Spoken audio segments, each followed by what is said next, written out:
Bonjour à toutes et à tous. Je suis Adrien Masson, je dirige les activités à tech pour Amazon Ads pour l'Europe du Sud. Et je tiens à remercier l'UDECAM de nous donner l'opportunité de cette prise de parole sur un sujet qu'on apprécie tout particulièrement chez Amazon, qui est celui du parcours d'achat et également celui du changement. Un changement qui entraîne toujours plus de complexité accrue du parcours d'achat. Je pense qu'on en fait tous expérience en tant que professionnel du marketing et en tant que consommateur. Complexité qui touche aussi l'ensemble de l'environnement marketing, pas simplement celui du parcours d'achat, et une complexité accrue dans le monde, partout et tout le temps. Et je vais commencer par une mauvaise nouvelle, c'est que ça ne va pas aller en s'arrangeant. Au contraire, c'est pas moi qui le dis, c'est pas Amazon Ads qui le dit, ce sont les lois de la physique. La seconde loi de la thermodynamique, nous apprend que le chaos, le niveau de chaos, tend à augmenter au fil du temps. Ça veut dire quoi concrètement? Ça veut dire que plus le temps passe et plus nous sommes dans un système complexe. Alors qu'est-ce que vient faire l'œuf ici? Quand vous avez un œuf et que vous le brisez, il n'y a pas de retour en arrière. Vous ne pouvez pas recomposer un œuf à partir des fragments de l'œuf. C'est exactement la même chose avec le parcours d'achat. Il est complexifié, on ne va pas le simplifier et la complexité va continuer à croître. Elle va continuer à croître dû à plusieurs phénomènes. Le premier phénomène, c'est celui de la fragmentation de la consommation. On a 4 phénomènes qui engendrent cette fragmentation. Le premier, c'est fragmentation des technologies et fragmentation des écrans. Il n'y a pas si longtemps, dans les foyers français, il y avait un écran de télévision, il y avait un ordinateur. L'ordinateur pouvait se connecter à Internet quand on n'utilisait pas la ligne de téléphone. C'était pas si longtemps. En 2023, dans les foyers français, en moyenne, il y a 10 devices numériques. On comprend bien le phénomène de fragmentation. Le second point, c'est la fragmentation par le choix. Les consommateurs, avec le e-commerce, ont beaucoup plus de choix. Sur Amazon.fr, par exemple, vous pouvez accéder à plus de 300 millions de références qui sont disponibles à la vente. Plus de choix, ça veut dire l'opportunité pour les consommateurs de benchmarker, de comparer. Je vous donne une statistique qui est assez flagrante sur le niveau de complexité qu'on a dans les parcours d'achat. Donc en France, en moyenne, une session Internet qui va se terminer par un acte d'achat de produits cosmétiques, dans cette session, le consommateur ou la consommatrice vous consultez 22 pages. On comprend bien le phénomène de fragmentation. Et enfin, le dernier pilier de cette fragmentation, c'est celui qui touche non pas la consommation de produits ou de services, mais celui des contenus. Et je pense que ça illustre assez bien ce phénomène quand on regarde la multiplication des services de streaming que nous pouvons utiliser. Voilà pour la fragmentation des consommations. Le risque qui est lié à la fragmentation, évidemment, c'est cette complexité. Et aujourd'hui, on a une majorité des entreprises qui ne sont pas à l'aise sur la vision holistique de leurs consommateurs et qui éprouvent des difficultés à vendre de façon efficace dans un parcours d'achat qui est digitalisé.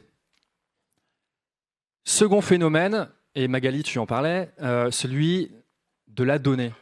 Quand on fragmente quelque chose, et notamment le parcours d'achat, ça entraîne toujours plus de données.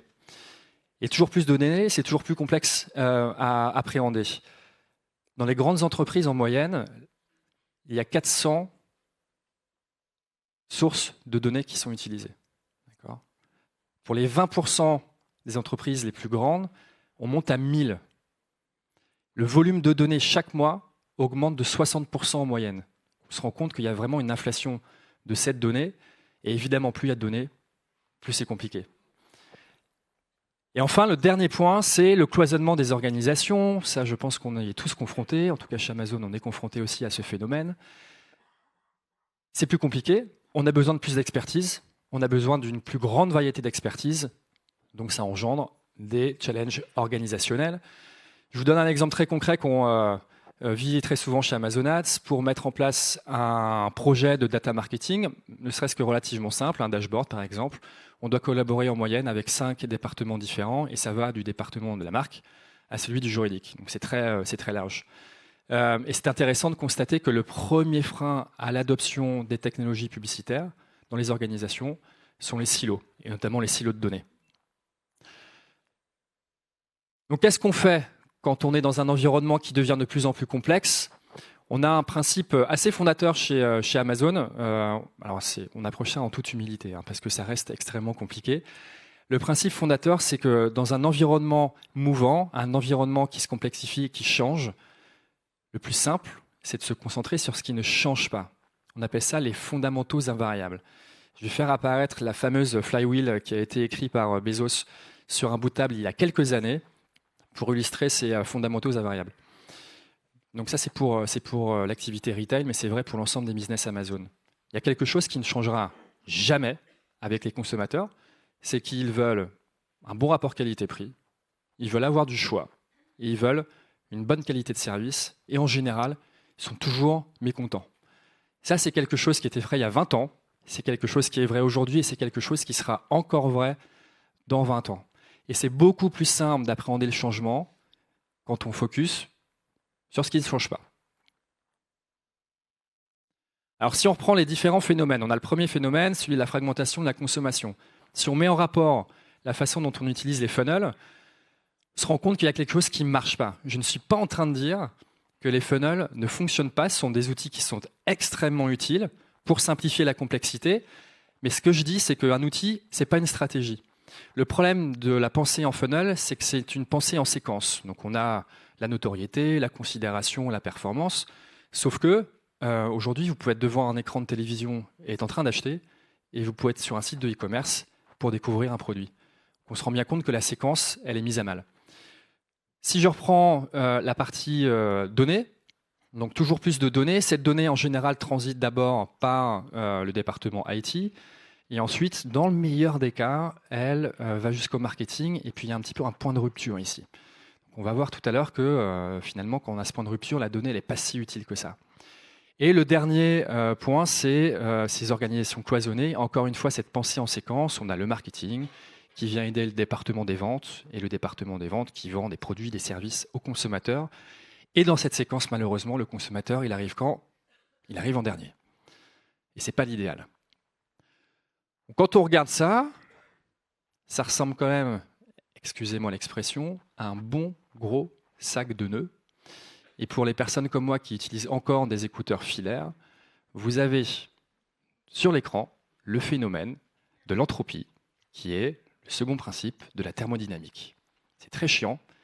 Alors comment on fait pour passer de ça à un tout petit peu moins d'entropie? Chez Amazon, on a une conviction, c'est celle qu'il faut arrêter de penser en funnel et qu'il faut embrasser la pensée en flywheel. Alors concrètement, ça veut dire quoi? Et encore une fois, en toute humilité, parce que c'est très difficile. Ça veut dire que la flywheel doit avoir 3 couches principales. Une première couche qui est une couche organisationnelle. Il faut que le marketing, il faut que les équipes de vente et il faut que les équipes finance travaillent en symbiose. En symbiose, pourquoi? Parce que les équipes marketing vont générer des insights, vont générer des actions qui vont aider les ventes. Les ventes vont aussi générer des actions, vont aussi générer des insights qui peuvent évidemment abreuver le marketing. Chez nous, c'est ce qu'on appelle le retail média, et ça marche très bien. En général, quand tout ça est bien fait, à la fin, il reste un peu d'argent ou beaucoup d'argent, et on espère une croissance qui est profitable. Les équipes finances vont donc nourrir le marketing avec des budgets. Donc ça, c'est pour la partie flywheel. Et le retail plus média est important. On a envie d'avoir une association, une porosité parfaite entre les deux activités. Ça, c'est fondateur pour nous. Et évidemment, aujourd'hui, on voit le rayonnement du retail média.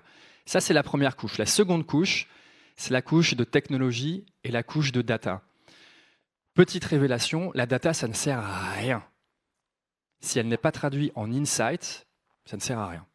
Donc, dans le meilleur des cas, quand on voit cette flywheel, ce qu'on veut, c'est que cette donnée soit convertie en insights, que ces insights informent des actions, des décisions, et en général des décisions qui sont bien informées, ça génère des impacts marketing et des impacts business. Ces impacts marketing et business vont générer de la donnée. Donc sur le papier, ça paraît extrêmement facile, mais la vérité, c'est que c'est extrêmement compliqué. Et pour fluidifier complètement ce flux de données, c'est très important d'embrasser les technologies cloud.